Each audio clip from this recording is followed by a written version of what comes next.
good afternoon, and good evening. This is Pamela, and you are watching Pam Entertainment TV, where we review movies, television series, and incidents in pop culture just to see how those incidents affect our daily lives. Listen, we are about to review the last episode of Young, Famous, and African.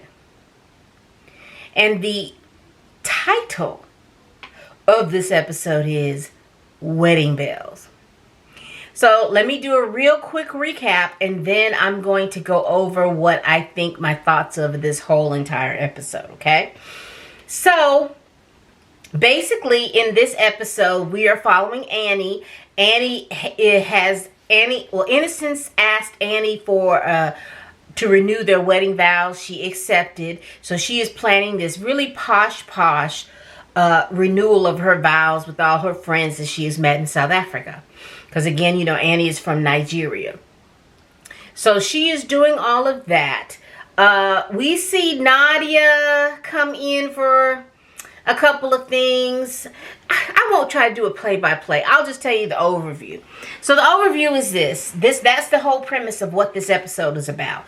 Basically, we following Annie as she does the things that she needs to do to renovate this, not to renovate. Child, what did I say renovate for?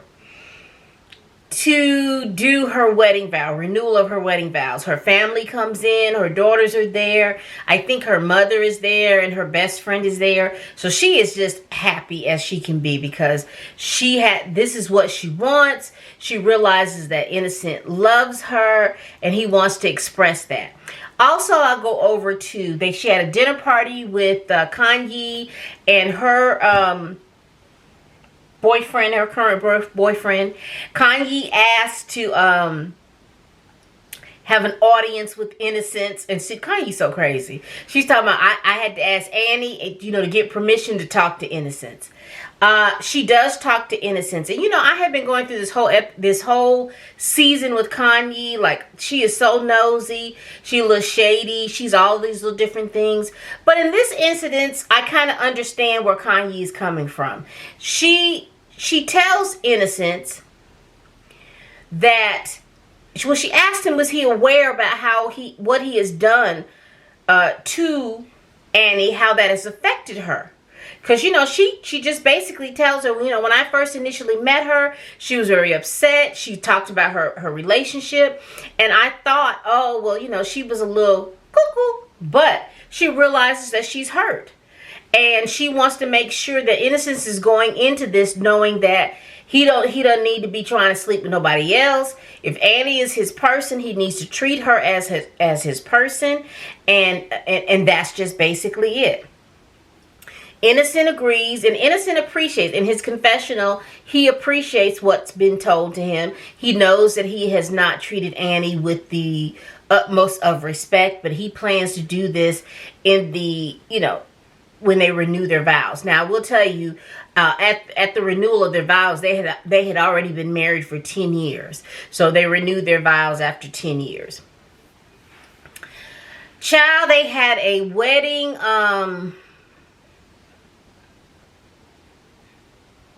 I want to say it was like a bridesmaid party, but basically the whole basis of that whole bridesmaid party was to tell Zari she was not invited to the wedding. Annie told Zari because of the bad, you know, that she doesn't like her and the bad energy, she wishes that she does not come to her wedding. And Zari's like, fine, she ain't coming to the wedding. They had some incidents with Nadia, but basically Nadia wasn't in the...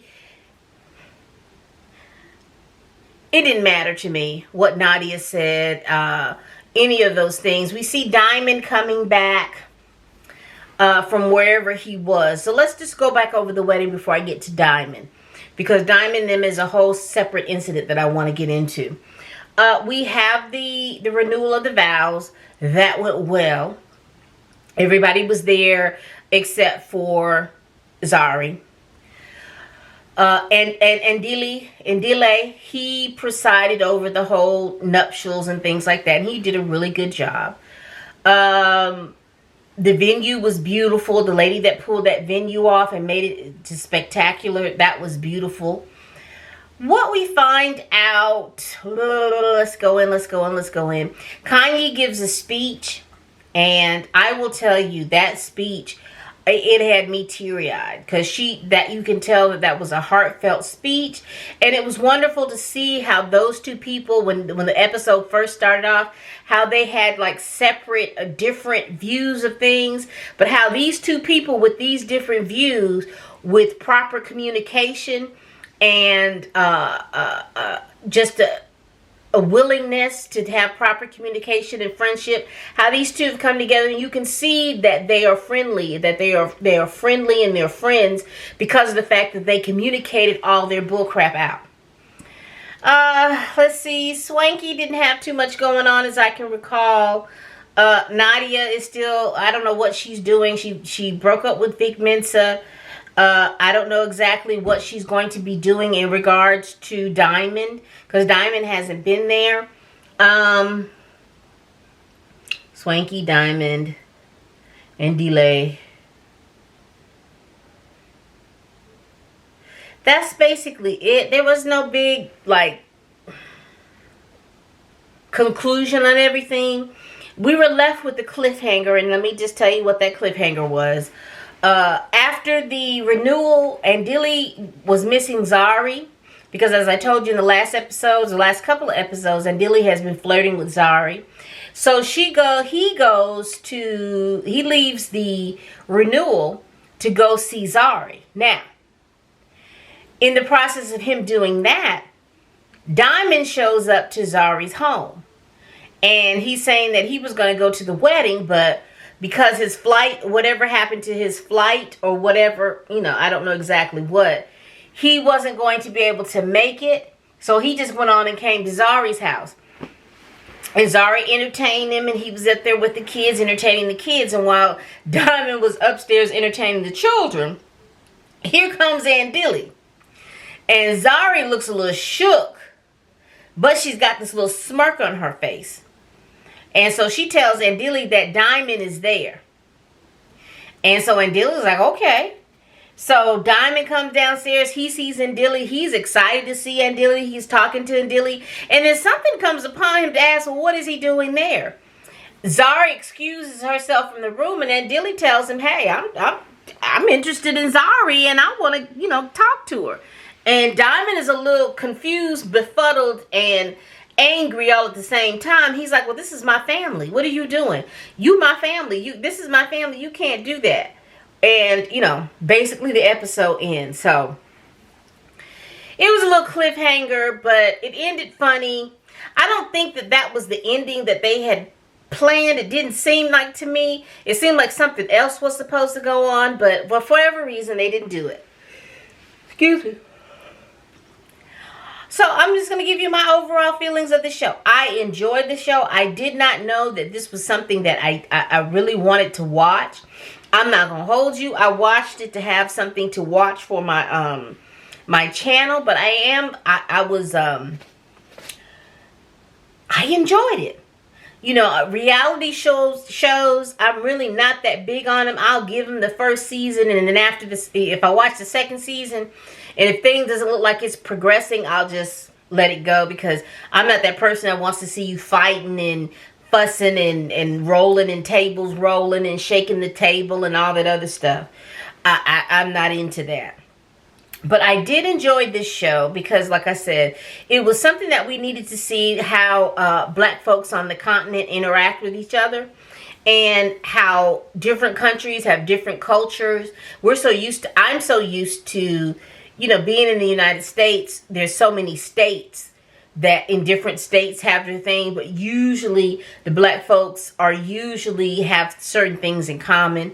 But it was interesting to see a group of people, from different countries: Nigeria, Uganda, Tanzania, Zimbabwe, South Africa, and I think that's it. Five different countries get together and be friends and go about their business in this world and be famous on their continent. Because, like I said, a lot of these people I was not familiar with. The only person on this show that I was familiar with was Annie. because YouTube has a lot of Nigerian, I want to call them sitcoms, but Nigerian television, I think it's IROC, where you can see a lot of movies and shows, and I remember Annie from one of those shows.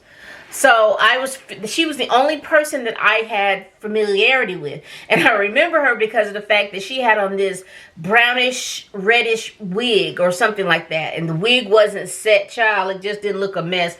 And that's what stood out. Her features stood out. And I was like, her features and the wig don't match. But then to see her rock her natural hair, her natural short hair, she looked good. She looked beautiful. All the women looked decent and beautiful. I will say this overall.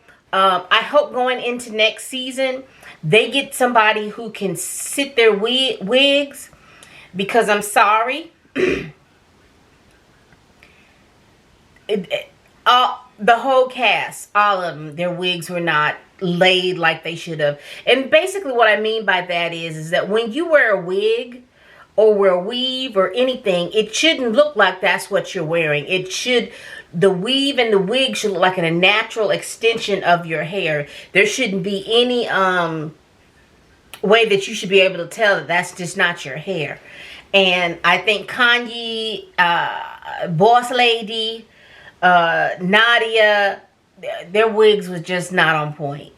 Hopefully next season they get somebody and have some wigs on a point. And I know people are like, oh, that's so nitpicky. You're just being nitpicky. But no, these women have very beautiful features in my opinion. And it takes away from those beautiful features when you're looking at them and you can tell that their wigs are just jacked up. So hopefully they'll get a better wig budget on that. My only other complaint about this show is the fact that I just feel like that storyline between Boss Lady, Zari, and Andili and Diamond, I think it was manufactured. It felt manufactured because it just didn't make any sense for Andili to be a good friend of Diamond and then for him to want to then just pull in to being with Zari. It didn't make any sense. And also too, another complaint of mine is that I believe that there was more footage on a lot of stuff, but for whatever reason it hit the cutting room floor. So there was just some consistencies that I couldn't understand. That Zari, Andili, and Diamond consistency I did not understand, simply because Diamond hadn't been there in a while. He hadn't been there, and they only introduced Andili and Zari as far as flirting with each other 2 episodes before the Andili went to go visit Zari at her home. I'm not sure about what Nadia's purpose is. She really didn't film with the cast as far as we could see. There may have been some edits on the floor that we didn't see. She really didn't film with the cast, and honestly, when she was gone, I didn't even remember she was in the cast. Only when she came back, it's like, oh, I forgot about Nadia. So she is, for me, unless they do something, increase her presence, she is pretty much a forgettable character. I think she banked on, because of the fact that she was dating Vic Mensa, but quiet as it's kept and loud as it's heard, Vic Mensa is not a very big rapper here in the United States. He's known, but he's not huge, and he would not have been the rapper that I would have banked the popularity on. So talk about Nadia. Naked DJ, I just think him and Kylie, they need to figure out what their relationship is. Naked DJ, if you want to be with Kylie, tell her you're going to be tell Kylie you want to be with her, and vice versa, because all of this running back and forth is unnecessary. Going to counseling may have helped, but I just assume that the reason why they're not getting along as they should have is very simply their age difference. You know, Kylie is 28, Naked DJ is 40. They're doing different things at that different age. I think, in my opinion, I think Kylie can do better, and she should need to go on and find her somebody who's going to be more into her than Naked DJ. Because Naked DJ is just basically, in my opinion, he's just settling. He just needs somebody every now and then. But Kylie wants a whole relationship. Kanye and her relationship with her man, yeah, you know, it is what it is. It's serving a purpose, and we'll go with that. Annie loves innocence, and she loves herself some innocence, and we're going to go on with that. So let's talk about Andili, Diamond, Nadia, and Boss Lady.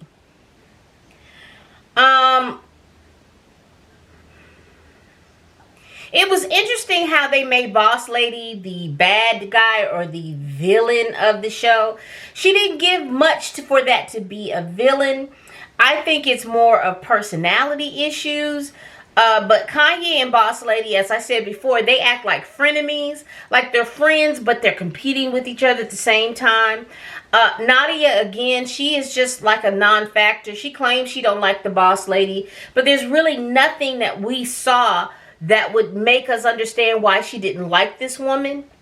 And so if there's some more information, it's on the editing cutting floor, and we won't see that. I keep saying I apologize. Basically, that's it. As far as that stuff, I'm hoping that they have a second season. Back it up. Oh, Swanky. I forgot about Swanky. Now, he was the person that I enjoyed the most. I enjoyed him for his fashions. I enjoyed him for the person that likes to keep, when they get together, he wants it to be a party atmosphere, lighthearted, not to get too serious. I enjoyed the fact that he has styled most of them on that show. And I enjoyed his fashions, and I enjoyed his show. He was the person I think was like, you know, I didn't know I needed a Swanky Jerry, but I sure did need a Swanky Jerry. His effervescence, his zeal for life just made that whole show a lot of was. And I guess that type of friend is what you need in a friend group. With this whole friend group, he was the friend that, you know, everybody understood. He was the fashion guy. He was the guy that was lighthearted. He was the guy that liked to make sure things was popping and happening. He's that guy. I enjoyed that. So let me go into let me continue. I hope that there is a second season. I want to know what's going on between Andili, Diamond, and Zari. Again, I think that that's a manufactured relationship. I think in the second season, we should have some conclusion about that relationship and let it go. Annie and Innocence, you know, I'm here for hearing them again. I'm here for seeing how Annie is going to act in a new season. I did say earlier in the season that I think she can act a little childish, and which is true, still remains true. But I would love to see her in the second season. Kanye, I want to see her in the second season. I want to see what's the results between her and her current boyfriend. Because, you know, he's in some hot water in Zimbabwe, and they say he's hiding out in South Africa. I want to see some conclusion on that. Nadia, once again, you know, they brought her in the show as if she was a factor, but she left for a couple of weeks, and honey, she left when she was gone like 2 or 3 or 4 episodes. And, you know, I forgot that she was even in the show until she came back and was talking to Andili. So if she's going to be on the show, they're really going to have to beef up her storyline. Because her storyline, you know, it didn't really make much sense. Let's see. Andile, I talked about Andile. Innocence and thing. Naked DJ and Kylie, I honestly wish that they would either figure out their relationship, whether they're going to be together or not, or just leave it alone. And if they decide to leave it alone, I would love to see each one of them bring in another person into the mix. That would be great. I think that you could do that between those two, with them breaking up and then bringing other people in the mix. Let me think. That's pretty much it. Like I said, I enjoyed the show. I didn't realize it was a show that I needed. I can't wait, and I hope if you all like this show, please kind of contact Netflix and let them know that they need to do a second season. It's much appreciated, because I would love to continue to review this show and make sure that they, you know, makes to see where the natural progression of things come into it. Other than that, I have enjoyed this series. Again, I hope they have a second season. And if there's something that you would like for me to review, leave it down there in the comments, somewhere down in here. And I appreciate you all so much for watching my videos. Please like, comment, and subscribe. Subscribe is free, and it helps me help me get these videos out to you. Please tell your family, your friends, your co-workers, even tell them folks you can't stand, and I'm over here making these videos. And as always, people, bye-bye.